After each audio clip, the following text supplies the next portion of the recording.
On this episode of What's Going On with Shipping, why do we have so many empty containers? Hi, I'm your host, Sal Mercogliano. So I had a lot of positive feedback and got quite a few number of hits with a recent video I did, this one right here. We are drowning in empty containers. And one of the things I wanted to do was follow up on that video with this video I'm going to do right now. So this video, we are drowning in empty containers, talks about the situation facing the Port of LA and the critical issue of empty containers clogging up the terminals, and with a kind of proposed solution to it. What I want to talk about today is, okay, why is it that there are so many empty containers? Because there's a lot of questions about that.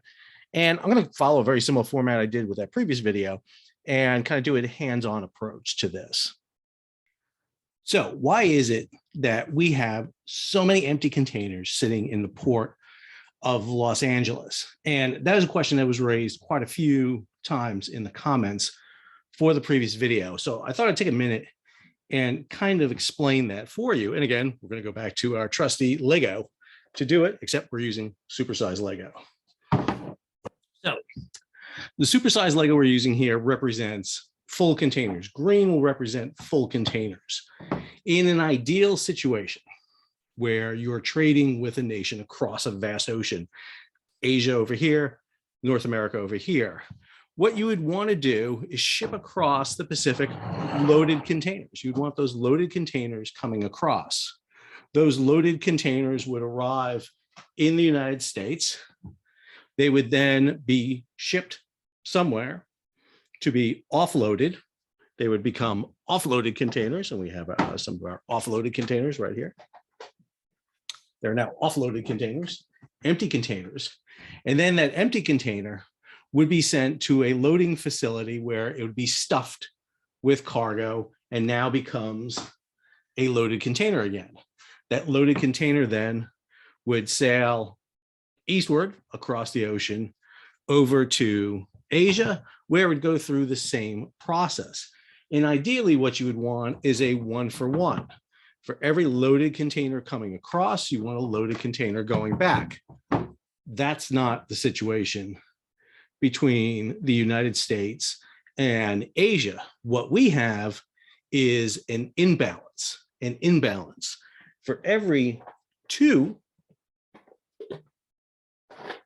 loaded containers that come across, we ship across 1 loaded and 1 empty container. That tends to be what we're doing. So coming out of Asia would be 2 loaded containers, going back across would be a loaded and an empty container. So a 2-for-2, a 1-for-1 right here coming across. And what this means inherently, that things are tipped more toward the Asia side than the Europe side. Let me explain. So when these containers come across and they arrive in the United States, let's say 2 loaded containers. 2 loaded containers come across and arrive in the United States. Well, loaded containers now have to be sent to an offload site. And according to the Port of Los Angeles and Long Beach, that is done in several ways. One way is by rail within the terminal. They'll be loaded onto rail cars and then shipped to a distribution site, either locally in the Alameda, through the Alameda corridor to the Inland Empire, which is in Ontario, in California, or maybe long distance across country. But those containers would be shipped either by road or by rail. And then they would be offloaded. Then the 2 containers would be offloaded. And those 2 offloaded containers now are empty containers in the United States. Now they're in the United States. Now, once they're offloaded, they're ready for the next process, either going to another distribution site to be loaded. And when you look at American exports coming out of the Port of LA, up until the year 2018, the leading export coming out of LA was recyclables, garbage. We were shipping our garbage over to California. And I'll post right here the facts and figures from the Port of LA showing what the most common goods are that are shipped out. So these 2 empty containers now are empty. But as we talked about, going across to Asia is one loaded and one empty container in that ratio. So one of these empty containers now can be sent right back to the port. It'll arrive back in the port. The other empty container will have to go to a loading site to be loaded. And it'll have to take some time. It'll be loaded either with recyclables pre-2018, although there's still some recyclables going, or grain or American export goods. And that takes time. So understand what we have in this balance right now is an empty container and a loaded container being shipped out. And this starts to create that slight imbalance. It takes less time for this empty container to get back to the port of LA and Long Beach because it doesn't have to be loaded. And that means you start stacking up containers in the port of LA and Long Beach. This is prior to COVID and the situation we're facing right now. Now these two containers sail across the Pacific to Asia. Well, the one that's loaded has to be unpacked. However, the one that's empty can go right to the loading facility. It can go right to the loading facility, and now it can be loaded even faster.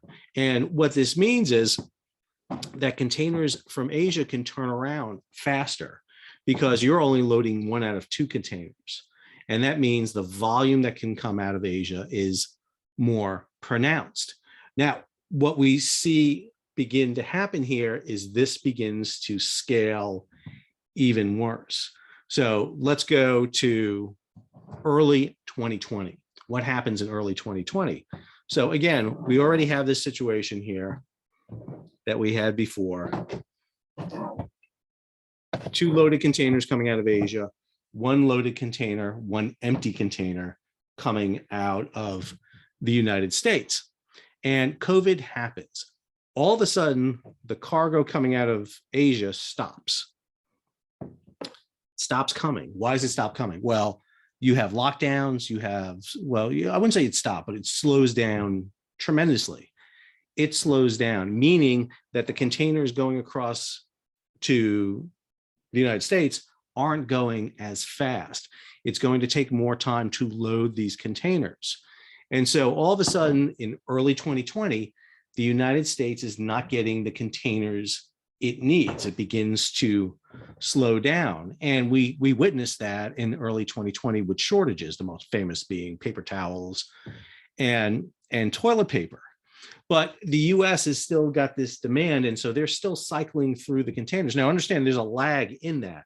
When shutdowns happen in China in February of 2020 into March of 2020, it's 2 to 4 weeks until that hits across the ocean, by which time those cargoes that were already moving are moving, they're being digested, and now showing up at the port of LA are the loaded container and the empty container. But more than that is because there are ships not coming across from China, they start to pile up.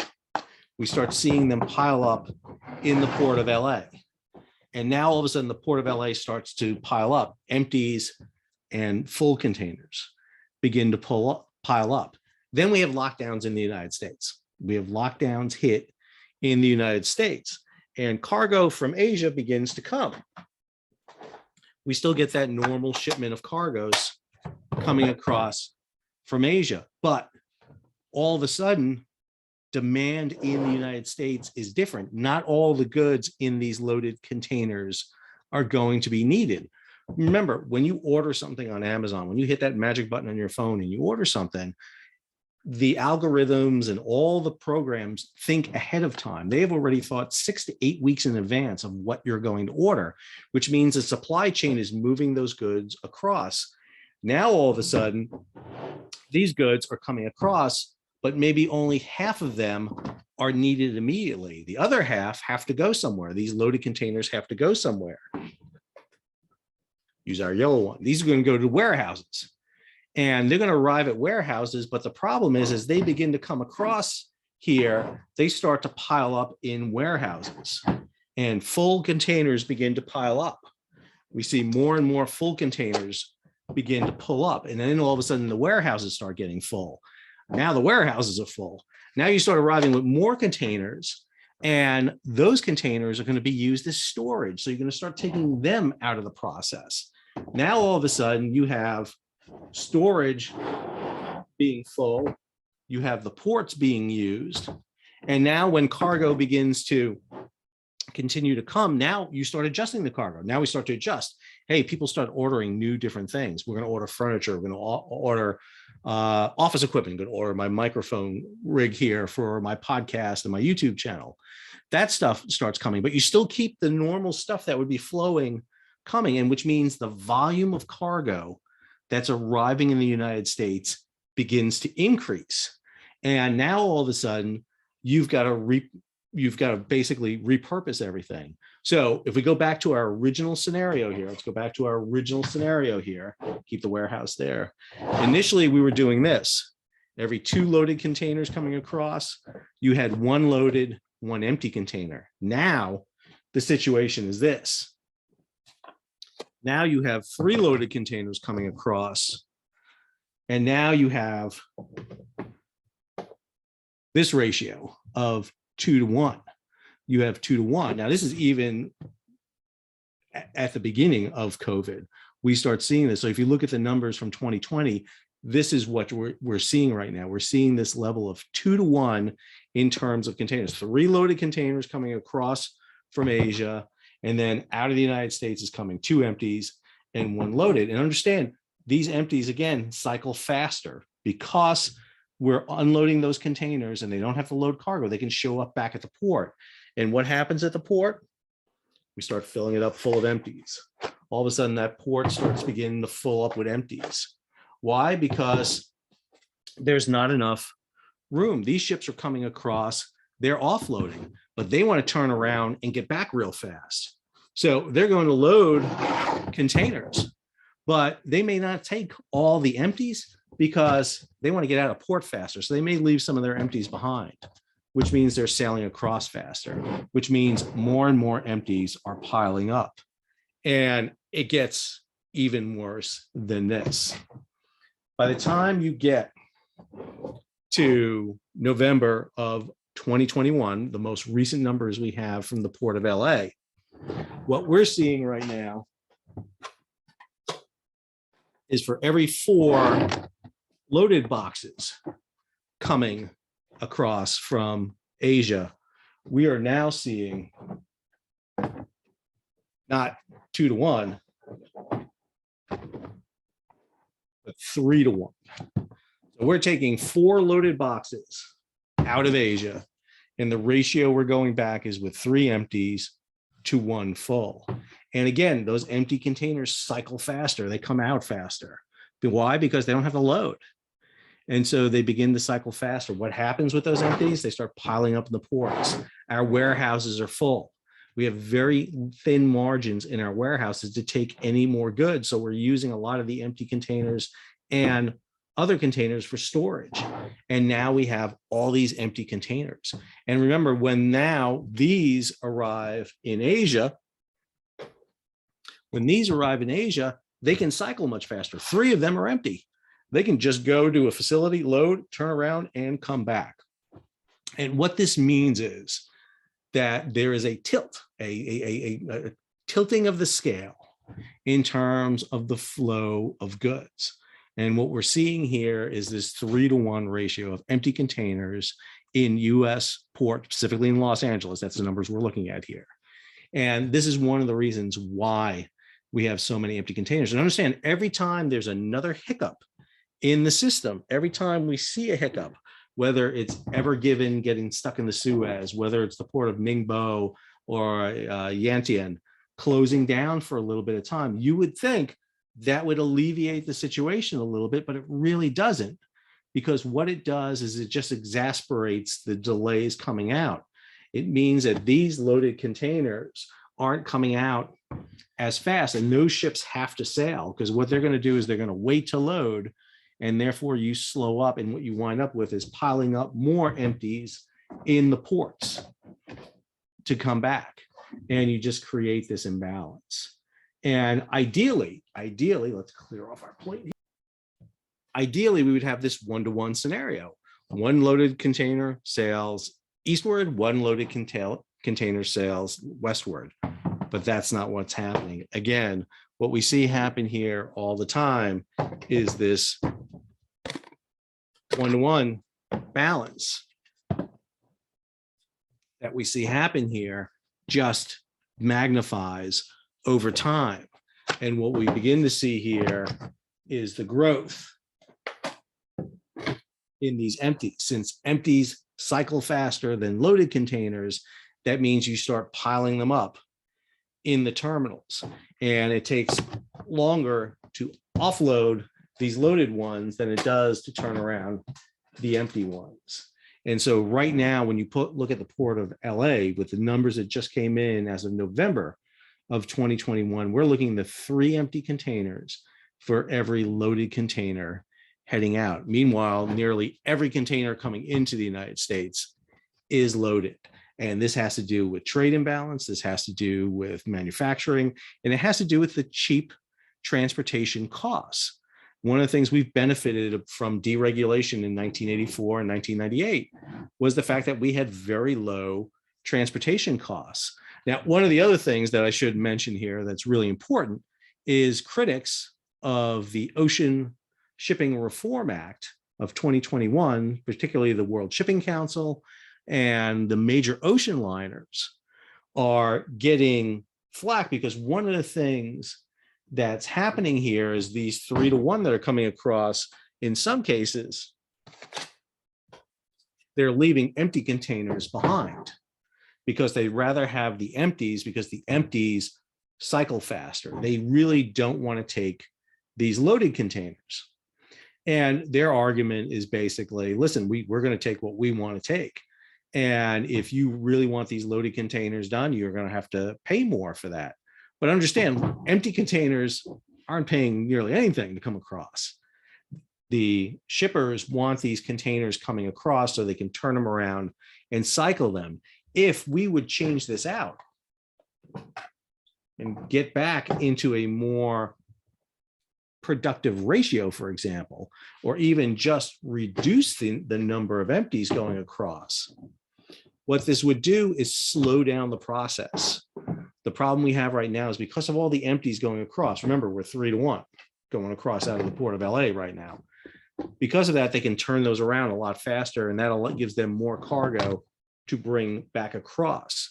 If we can slow that system down, then we can basically put the brakes on the system. What they're trying to do right now to put the brakes on this system is by increasing costs, inflation, to get people to stop buying as much and reduce this level of goods coming in to back toward their historic level. We're at all-time record levels. And understand, the system, while it's only a few percentage points higher than where it was a few years ago, can't grow that much. It's optimally designed for growth within a few percentage points. If you go beyond a few single-digit points, very hard to adjust for that.